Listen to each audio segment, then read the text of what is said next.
Assalamualaikum warahmatullahi wabarakatuh. Halo teman-teman semua, selamat datang di vlog kita dengan aku Umay. Dan aku Zahra. Nah jadi pada kali ini kita berdua mau ngobrolin tentang dua hal yang berkaitan banget sama kehidupan kita sehari-hari. Yaitu apa sih Kak Zahra? Apa sih Kak Umay? Nah kita bakal ngobrolin tentang toleransi Dan harmoni.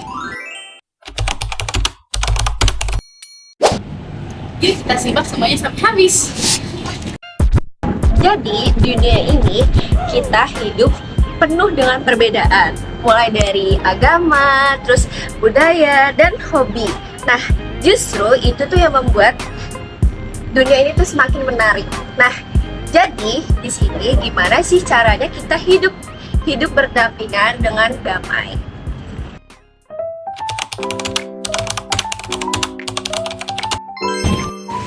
Nah jadi kira-kira toleransi itu apa sih Zar? Nah, jadi toleransi itu adalah kemampuan kita untuk menghargai perbedaan, Mai. Perbedaan, kira-kira emang perbedaannya apa aja sih Zar? Nah, perbedaannya itu ada agama, terus budaya, bahasa, maupun pandangan hidup. Oh gitu, terus? Terus toleran ini bukan berarti itu kita harus menyetujui semua orang, tapi kita menghormati hak mereka untuk berbeda. Kata kuncinya nih, Mai, Apa tuh? kita harus menghormati, bukan menghakimi. Oh iya betul banget ya teman-teman. Jadi kita tuh harus saling menghormati, bukannya saling menghakimi. Nah selain itu kita ada harmoni. Nah kalau di harmoninya itu lebih ke gimana kita hidup berdampingan tapi secara damai teman-teman. Jadi contohnya itu kayak orkestra Zar. Jadi dalam orkestra itu kan ada banyak banget jenis-jenis alat musik ya kan.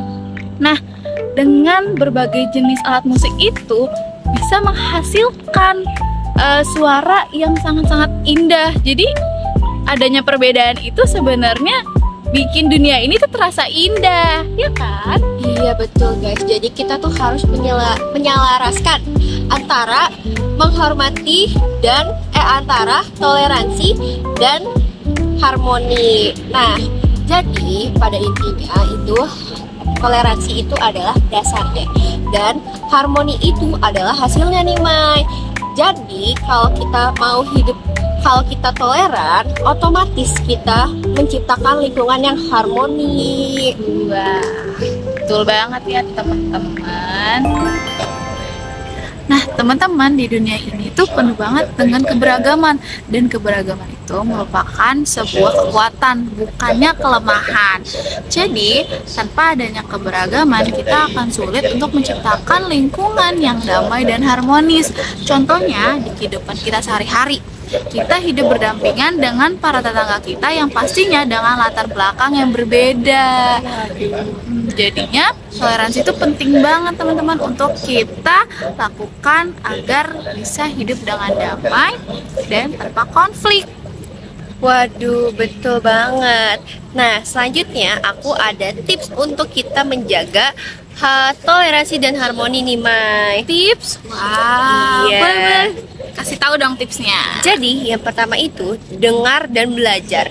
Jadi kita coba dengarkan cerita orang lain dan pahami budayanya. Dan itu tuh bisa bikin kita menghargai budaya mereka. Dan yang kedua, jangan menghakimi. Nah, maksud jangan menghakimi ini, kita tidak boleh berpikiran buruk tentang seseorang yang belum kita kenal. Oh, nah aku bisa penambahannya nih. Nah untuk yang ketiga mungkin kita harus saling berbagi teman-teman. Jadi kita tuh kan beragam ya. Jadi kita harus saling berbagi dan adanya perbedaan. Jadi kita harus saling berkongsi, berbagi sama antar sesama. Terus yang keempat itu kita mulai semua dari diri sendiri. Jadi kita harus juga bisa mentoleransi orang lain. Bukannya kita hanya mengharapkan orang lain bisa menoleransi kita. Gitu. Jadi nih ternyata toleransi dan harmoni itu penting banget nih, Mai. Banget sih. Untuk hidup kita menjadi damai. Tapi aku jadi keinget cerita contoh toleransi nyata, yaitu seorang pemimpin besar dari agama Katolik, yaitu Paus Fransiskus dan Imam Besar Al-Azhar nih, Mai. Oh, aku tahu. Terus.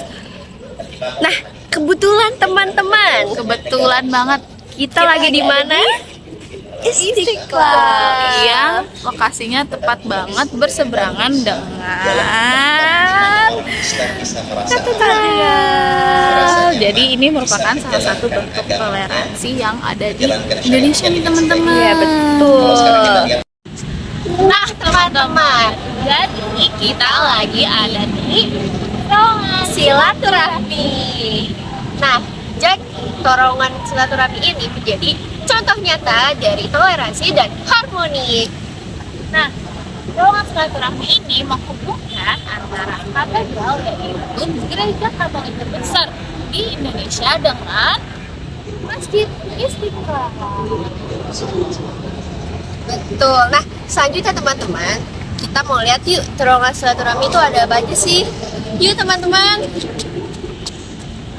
Oke ya teman-teman, sekarang kita lagi ada di depannya.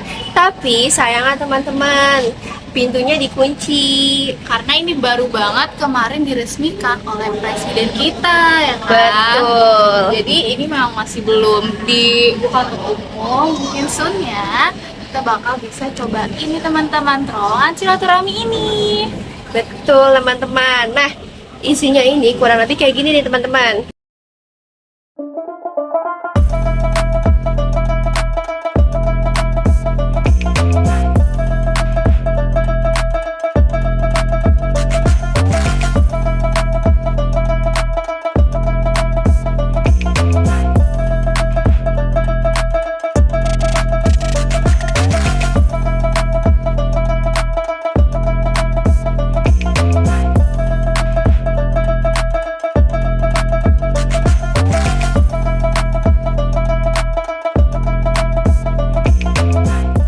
Jadi, kira-kira apa sih yang bisa kita pelajari dari kisah tentang terowongan silaturahmi ini?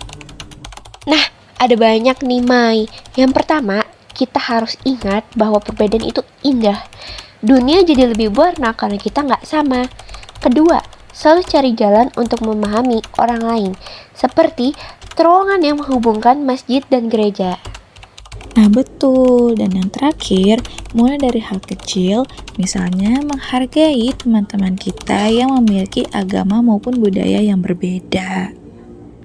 Oke teman-teman, jadi karena mungkin vlognya cukup sampai sekian aja nih teman-teman, karena kita sudah selesai ngejelasinnya. Betul banget. Jadi kita berharap semoga video ini bisa bermanfaat. Assalamualaikum warahmatullahi wabarakatuh. Dadah.